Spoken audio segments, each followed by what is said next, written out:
People in power only hungering for more power. Instead of looking out for the people who need it, they only are reaching out for anything that gives them the vote.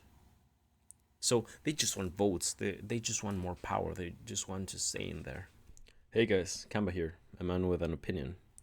Today we will be analyzing Men North of Richmond by Oliveranthony, the stage name, or his real name, Chris Anthony. The song hit spot number 1 on the Billboard 100 chart. The artist is the first one ever to get there with no chart history. He was offered to sing the national anthem, the US national anthem, at the next Super Bowl, all with this song. This song made him a global hit, a personality in some sense. Let's see why. Let's see why the song is so relevant. I know a lot of you might be thinking, yet another one of these reactions. Or maybe, Kamba, you are late for the review. But hear me out. The reaction videos that I have seen are simply lacking the in-depth analysis of the song that is, I think it is required. Tend to lack the understanding behind the intention of the song and misjudge, let's say, the ideology behind Chris.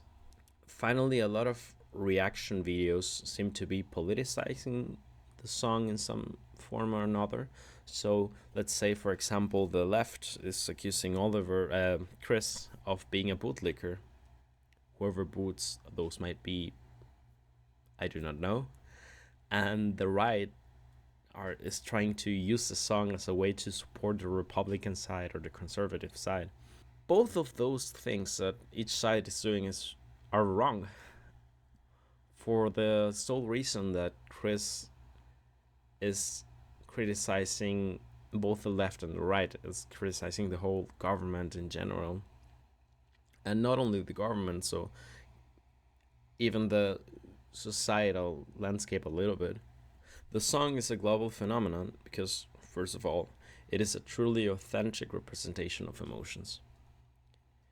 It is a non-politicized protest, and God knows we haven't had those in quite a while.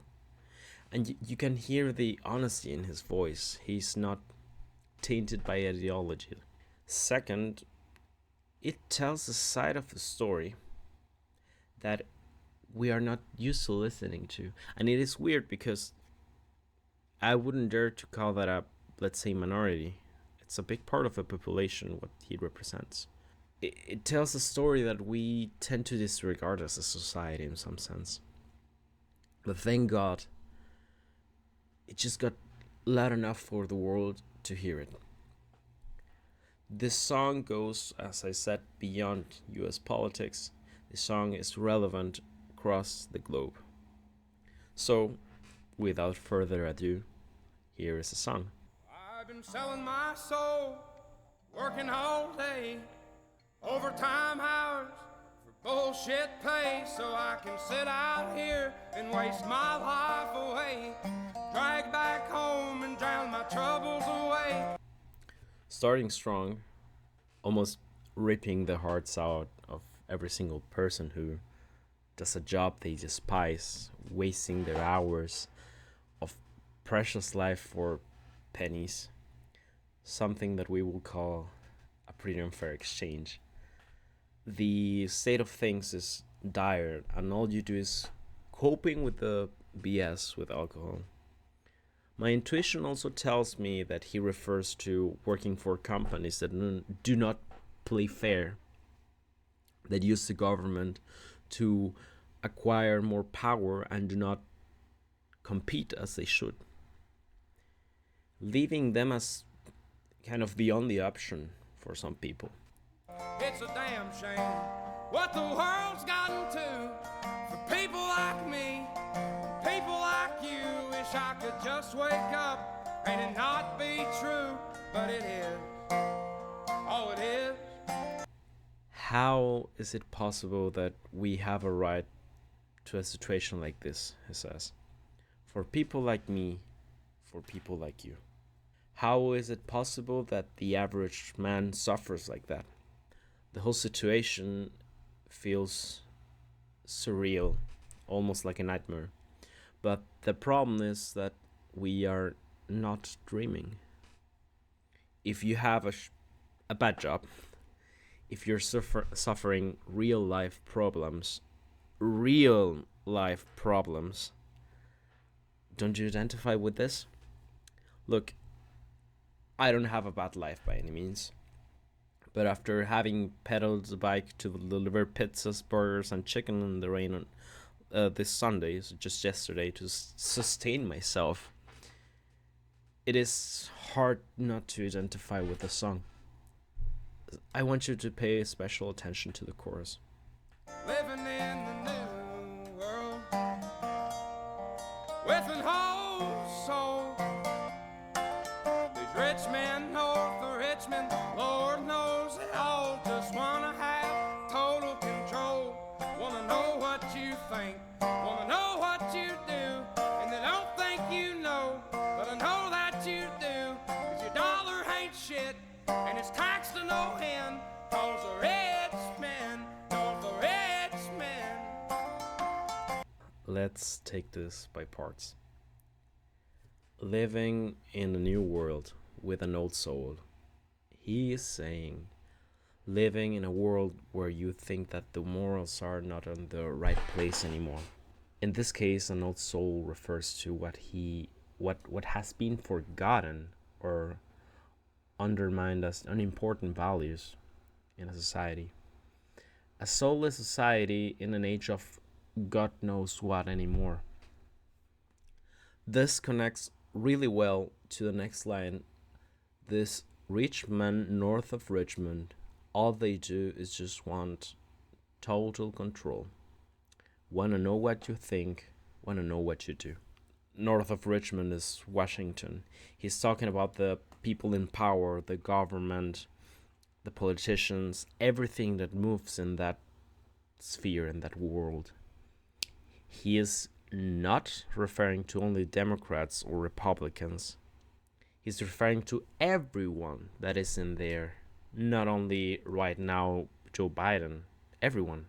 To the whole government body in itself, he talks about its insatiable hunger for power, total control. They want you, in some sense, as their slaves. They want to control your very way of thinking, your every minute action. And they don't think you know, but I know that you do. Because your dollar ain't us, and it stacks to no end. Because of Richmond, north of Richmond. He says, you know what the worst part is? They think that you don't realize that you are stupid or uneducated, but you know it, you feel it, you are sure about it, because the money you earn is minimal and worthless, eaten by inflation caused by them to subsidize their vanity, stupidity, and ignorance. Inflation so that they can spend it first, because they are the ones printing the money anyways, and let the people deal with the aftermath of that BS. And the money you will have, despite of all that, the little what is left, is taxed to the ground, stolen probably even before it gets to your hands. All because the people in power, whoever that might be, across the years of push and pull, trying to be the slave master. Now for the final part of the lyrics that we haven't checked out yet. I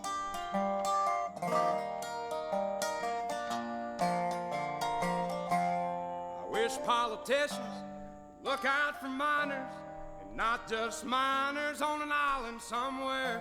Lord, we got folks in the street, ain't got nothing to eat, and the obese milking welfare. Well, God, if you're 5'3" and you're 300 pounds, taxes ought not to pay for your bags of fudge rounds. Young men are putting themselves 6 feet in the ground, 'cause all this damn country does is keep on kicking them down. God, what powerful lyrics. So, the first couple of verses refer to, well, that I wish politicians will look out for minors. I wish politicians will look out for the people that need it and not just care about their depravity.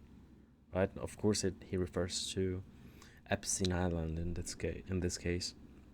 Everything feels like just the tip of the iceberg in some sense. The amount of depravity that we see in the people in power, and the amount of carelessness for the people who need it. It's sometimes astounding. It's hard to understand.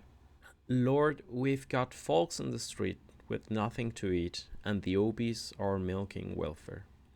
God, if you're 5'3" and 300 pounds, taxes ought not to pay for your bags of fudge rounds. Again, people in power only hungering for more power. Instead of looking out for the people who need it, they only are reaching out for anything that gives them the vote. So they just want votes. They just want more power. They just want to stay in there. People who don't need it, sucking the benefits out of the politicians' breasts. I think that's what he means with the obese milking welfare. He says, why the hell the ones starving are the ones paying for you? Selfish and entitled a-hole, we shouldn't be paying for you. He's screaming out those words in some sense. And finally, a big one too, a very important part of the song. Young men are putting themselves 6 feet in the ground, 'cause all this damn country does is keep on kicking them down. What a verse. Young men ending themselves because they have no hope. They receive no appreciation. They are in some sense expected to be slaves of a spoiled society, being told that they are worthless, maybe for being a man, being told that their feelings matter, but only if those feelings align with what the trendy society wants. Men not allowed to grow up, or being forced to grow up too rapidly because of horrible situations, horrible conditions. No one gives a crap about them. And Chris here is calling out not only the people in power now, I think he's calling out society as a whole for this too. Regardless of your political views, if you're a young man, please tell me, don't you feel even a little identified with this? This is not a problem only in the US. I would dare to say it's a problem in the West in general. So, guys, that was the analysis of Men North of Richmond. After I have done the script a couple of days ago, Chris uploaded a video explaining a couple of stuff with his intentions on this song, and what he said confirmed the script. I was pretty happy about that. I didn't need to do the script again. I want to clarify that I'm not precisely left or right. I don't live in the US, first of all, so the whole Democrat-Republican thing is absolutely beside me. But like I said at the start of the video, this song is global. I do feel identified with this. I think a lot of things apply here to me. To a lot of people I know in my home country, I personally know people that will feel identified with the song if they could speak English, let's say. Chris understood and managed to communicate that defending the people in need, maybe the poor and sensible groups, you don't defend them by just giving the government more power. The answer is not let's pick better politicians, because at the end of the day, they are all the same. These feelings are sincere and real. This is an honest critique. A lot of people feel like this. Not only him. And I really dislike and kind of get a little bit heartbroken when I see that people just say he's a redneck and that's it. I don't think he's stupid at all, first of all. And second, how can you deny those feelings? How can you just kick away everything that the song has to communicate just because you don't agree with some parts of the song?